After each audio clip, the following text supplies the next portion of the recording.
Hi, this is Stacia, and I'm going to share the final round of the Tuesday Tussle that I played in January and February of 2021. This is an online USCF rated game, and my score entering into this final round was quite good. I was sitting at 3 out of 4. I lost my very first game in this tournament, but then won 3 in a row against all higher rated players in the 1700s. So facing the number one seed in the tournament now, well, in my section, Jim Slagle, who I faced once before and lost. So you can, I think, see that game on my channel. I think it's called I Got Slagled. So stick that into the Google search, Stacia Chess Slagle, and that should come right up. And now here is my second time facing him, again with the black pieces. So now that I've bored you with the intro, let's look at the game. Okay, so he opened with b4, the Polish. Yeah, it's a rare move, and it's can't be that great, but it's certainly playable. I played e5 against this, and he went bishop to b2. So he's going to take my e pawn, but I'm going to take his b pawn. And that's exactly what happened. And, you know, we have traded our center pawn for a flank pawn. So a little bit suspicious. But the idea of this line is that this bishop is misplaced here. And white is going to lose some tempos in development. So, okay, knight to f6. You don't want to play something like d6 and blunder this. That would be a sad way to lose the last game. So knight f6, c4, and I played knight to c6. Now, I won't go into it, but I did prepare for this game. And so far, it's following my last game with him, which I do have an improvement in mind. But even more so, he played a game the week before against my old coach, Jim Anteline. So I actually looked at that game as well with my old coach. So I had a lot of fresh ideas for this game. Definitely looking to win the tournament. Okay, so bishop to b2. The bishop's good there. And now d5. So this is an interesting way to play. I think castling could be played.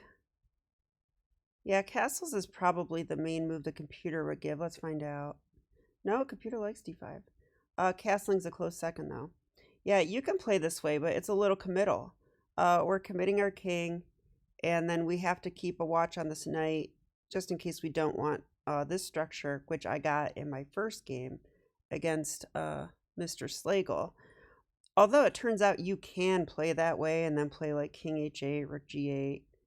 And you can play that way, but it's not what I had in mind this game. So this game, I played d5, and my idea is to continue with development and maybe castle queenside. He did take this pawn, which he usually does. And here I played queen takes d5. Not sure I would play this on the fly, but I prepared this line, so.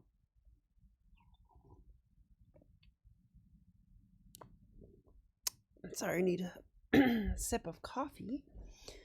All right, so again, I think this is a big mistake. He'd be trading off his best piece, which he invested a lot of tempos in. And yes, I have f-pawns, but I think my activity will more than make up for it. The rook on the g-file. And I only have to get my bishop out. I don't know where it would go. But then castle queenside, I think that would be a pretty nice position. Notice that white really has not even touched their king side yet, and their queen side's not done. So it just feels like white's too far behind in development. So he played e3, developing. Makes sense. Notice the d-pawn is pinned. I know he's been playing this opening for like 25 years, so he's definitely used to playing this. E3 is probably a good move. and I played bishop to g4. So again, prioritizing development. He has some options on how he wants to deal with this, but it is a tempo. Okay, and knight to f3. All right, so I could consider taking the knight and wrecking his kingside pawns, but I'm not sure that's good. Let's take a look at the engine. Well, of course the engine likes it. I just think, you know, I mean, I don't think he wants to take with the queen because that would just... Wow, I shouldn't even take. I should play knight e4. And that's winning for black. What?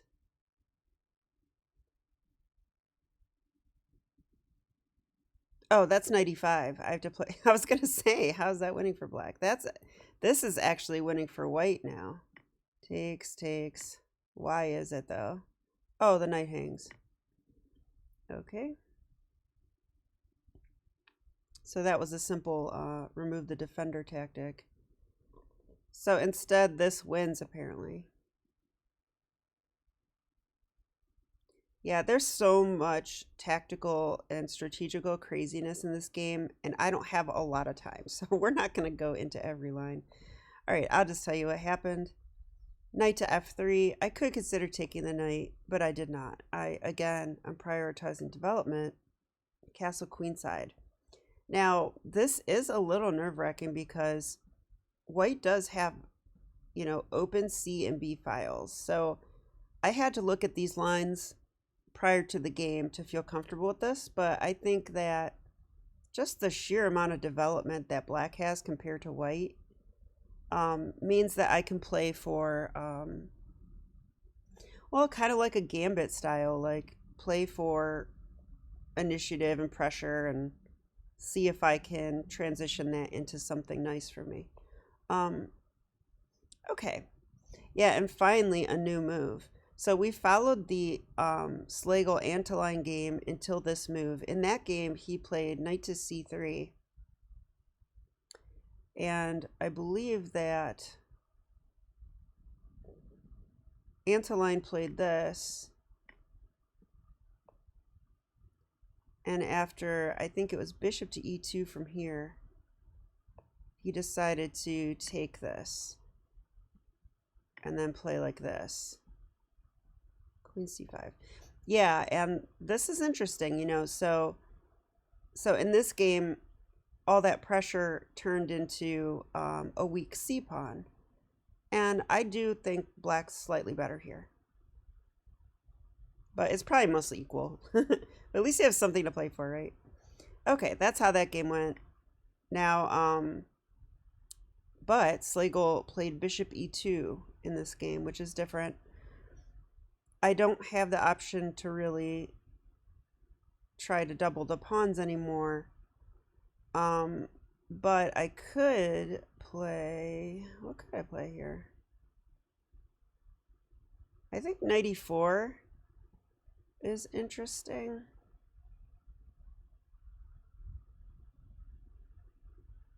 Mind you that I don't think he wants to waste time on this. I think this is a bad idea. He needs to develop. Yeah, if he would castle here, computer wants to just develop the rook. Interesting that it wants to do that, because you could still do this and the computer still says you can't open the G file. It's not worth a pawn. Pretty interesting.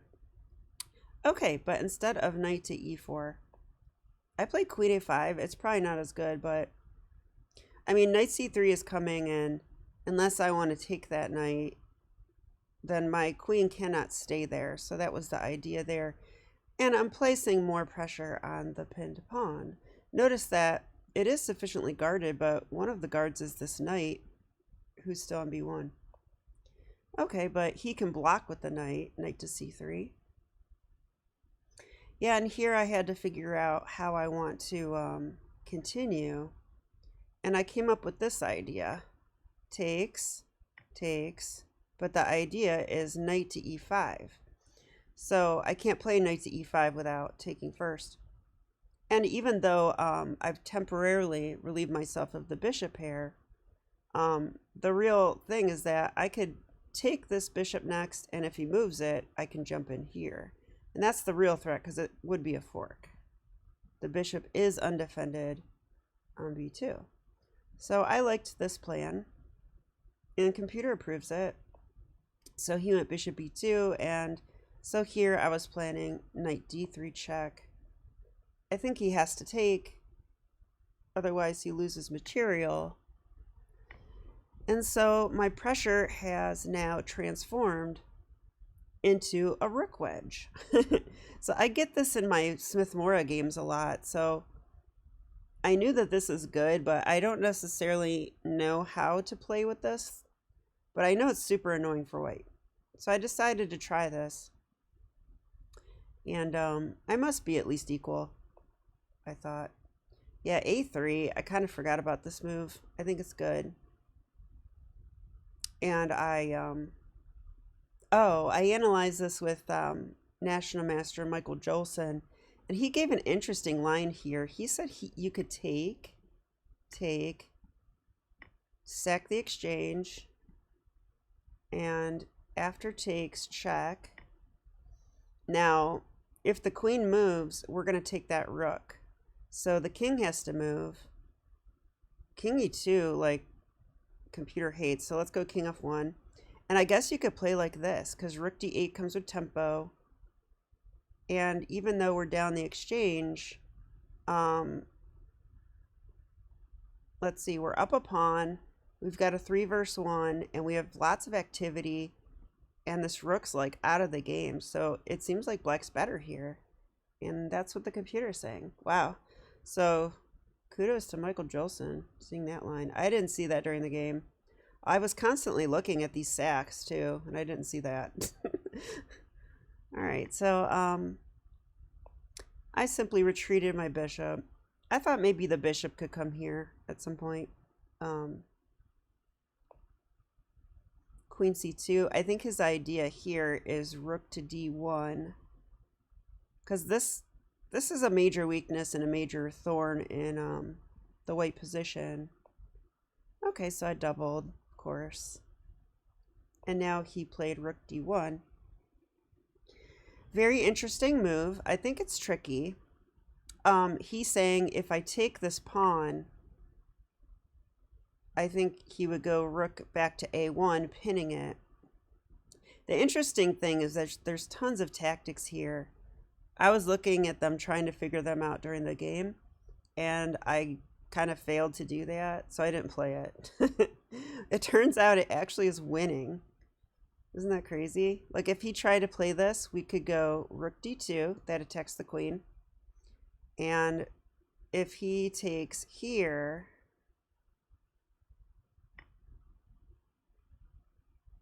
we could take the queen or go queen b4. Wow. Queen b4. That's pretty. Yeah, and the idea, I think, is to keep the queen lined up with the king. So, like, okay, it's saying queen f5 now. What? Queen f5 check. And rook or king b8. Are we just up material, though?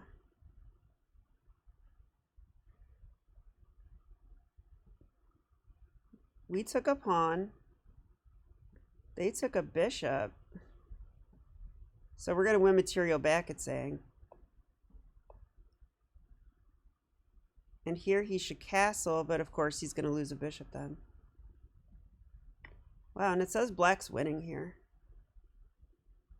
Well, the rook's hanging. Pressure on the knight.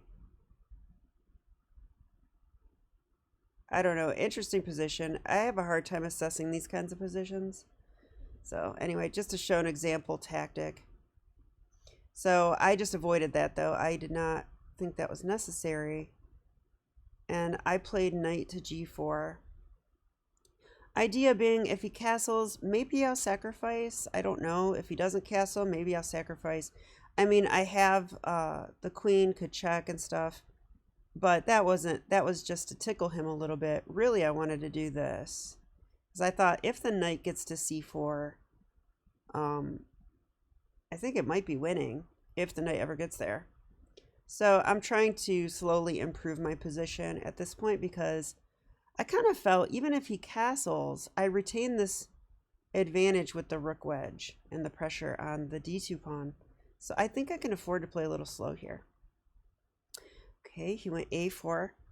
Sneaky move, I think, because I think his idea is knight to b5, followed by knight d4, separating my rooks. So that would eliminate my advantage.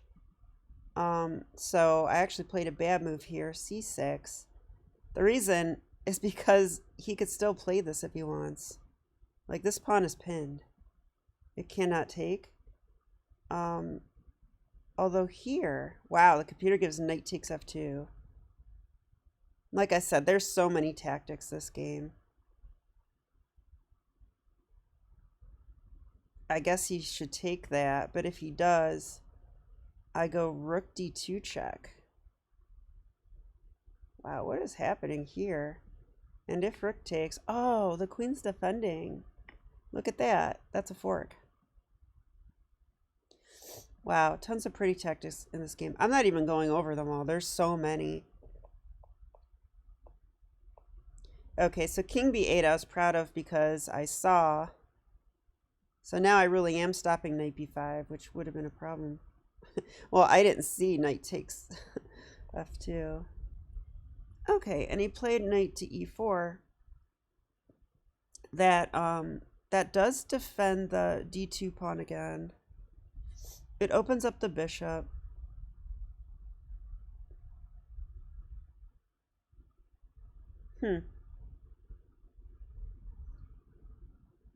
And here I definitely thought about f5, but I played queen d5. So, I mean, the knight was guarding the d5 square, but I think the queen's actually really good here. Just, you know, triple on the file, on the weakness. It attacks the knight. And I was wondering if he would play knight c3 and try to repeat moves here. But he played f3, and I think this is the game-losing blunder. So if you want to pause your video and find the move, go ahead and do so. I think it's pretty straightforward, though. This pawn is pinned, and this... Whoa, sorry, I did not mean to do that. Oh no. Oh no. Okay, sorry. Alright, so let's get back to that moment. Alright, f3. So never play f3. Look, this is a game I'll show to my students. Why you never play f3. Knight takes e3. I'm forking everything. So you probably have to take it. I don't think bishop b5 check helps. I would just take, right? Yeah, it still is going to work for me, I think.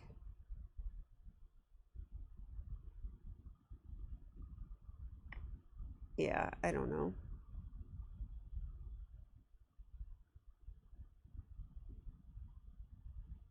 Actually, why is this so good?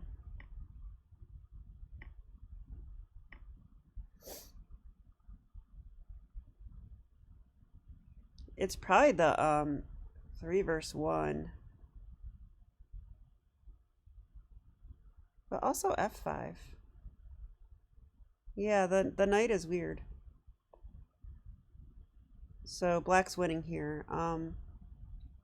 Okay, but let's go back to the game.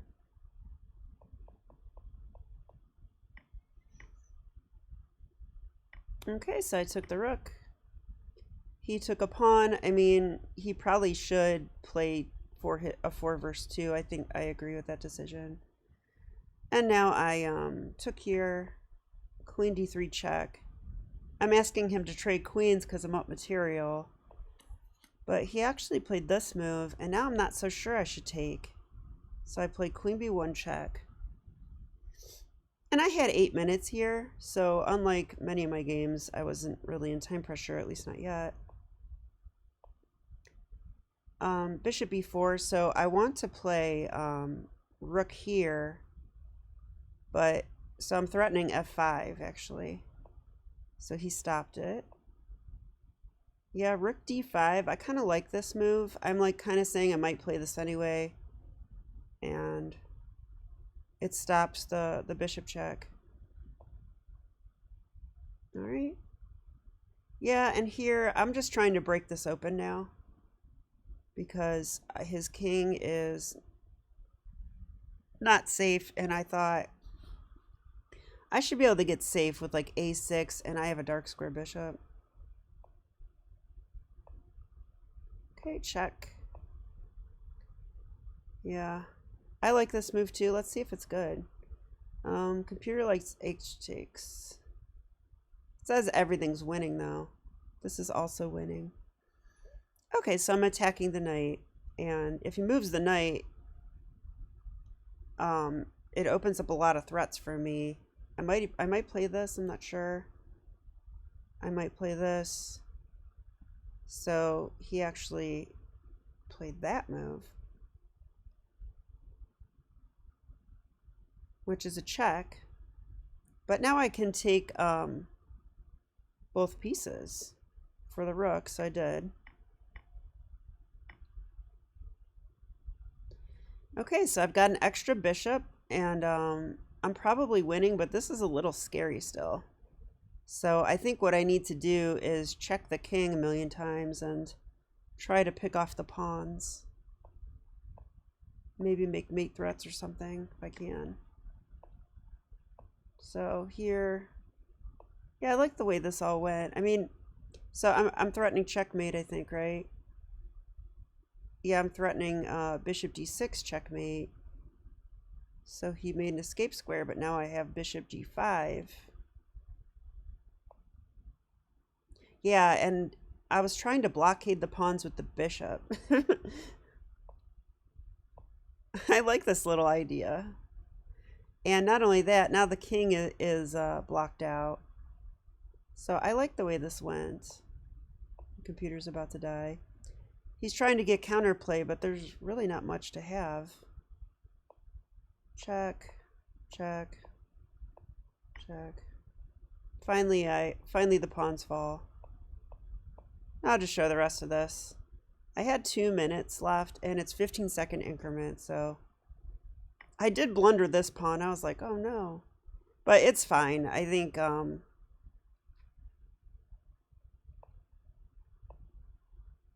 all I need to do is trade queens like this. And he has one pass pawn, and the bishop is going to stop it. So, and it was at this point that he resigned. So yeah, I actually won this tournament. I'm pretty excited.